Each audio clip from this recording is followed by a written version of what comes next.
गजपति जिला गुमा ब्लॉक अंतर्गत अजयगढ़ ग्राम पंचायत सम्मिलनी कक्षठार आज सोमवार दिन ग्राम्यमुखी प्रशासन सह संयुक्त जन अभियोग शुणाणी कार्यक्रम अनुष्ठित हो जाइछि।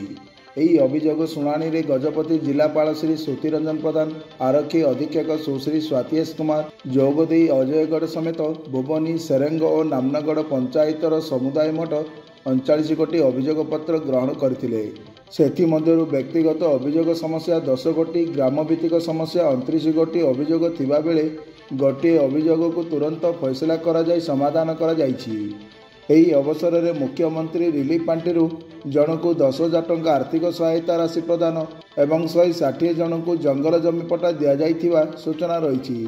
आज अभियोग शुणाणी शिविर में सामाजिक सुरक्षा, जमी पट्टा, मगर योजना, मनरेगा, गृह निर्माण, राशन कार्ड, शिक्षा, जलसेचन, रास्ता समस्या भली विभिन्न समस्या नहीं अभियोग आसीथिला। आज ग्राम्यमुखी प्रशासन सह संयुक्त जन अभियोग शुणाणी समय गुमा पंचायत समिति अध्यक्षा श्रीमती सुनेमी मंडल, गोष्ठी उन्नयन अधिकारी श्री शरद कुमार पात्र, तहसीलदार श्री जयद्रथ आचार्य और समस्त जिलास्तरीय अधिकारीगण एही अभियोग शुणाणी उपस्थित थिले।